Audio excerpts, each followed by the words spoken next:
Hello friends, മിക്ക ദിവസങ്ങളിലും ഞാൻ ഇങ്ങനെ മുൻവശത്ത് വന്നിട്ട് കണി കണ്ടിട്ടാണ് അടുക്കളയിലേക്ക് പോവാറ്.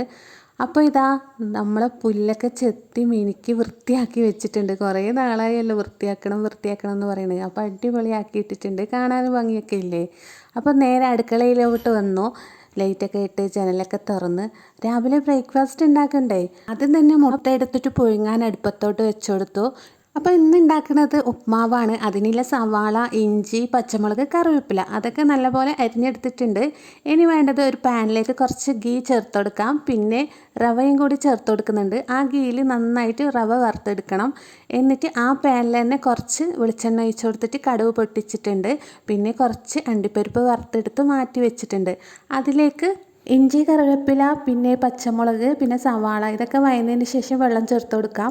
അപ്പം ഒരു ഗ്ലാസ് റവയ്ക്ക് 1.25 ഗ്ലാസ് വെള്ളമാണ് ചേർത്ത് കൊടുക്കുന്നത്. വെള്ളം തിളച്ച് വന്നാൽ നമുക്ക് റവ ഇട്ട് കൊടുക്കാം കേട്ടോ. എന്നിട്ട് കൈ എടുക്കാണ്ട് നല്ലപോലെ ഇളക്കി കൊടുക്കാം.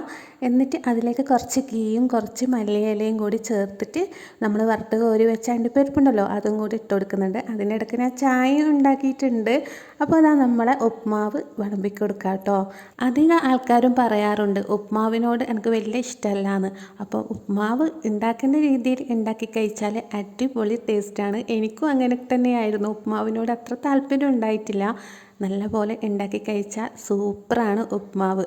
അപ്പോൾ ഇന്നത്തെ ബ്രേക്ക്ഫാസ്റ്റ് ഉപ്മാവും പുഴുങ്ങിയ കോഴിമുട്ടയും പിന്നെ ചായയും. അപ്പോൾ അടിപൊളിയായിട്ട് ഞങ്ങൾ കഴിച്ചു. കൂടെ എന്താ പറയുക, റോബസ്റ്റ് പഴം ഉണ്ടല്ലോ അതും കൂട്ടി കുഴച്ച് തിന്നു കേട്ടോ. അപ്പോൾ ഇന്നത്തെ വിശേഷം ഇത്രയേ ഉള്ളൂ. നിങ്ങൾക്ക് ഇഷ്ടപ്പെട്ടാൽ ഒന്ന് സപ്പോർട്ട് ചെയ്യണേ. അപ്പോൾ അടുത്ത വീഡിയോ ആയിട്ട് വരുന്നവരെ ഓക്കെ, ബൈ.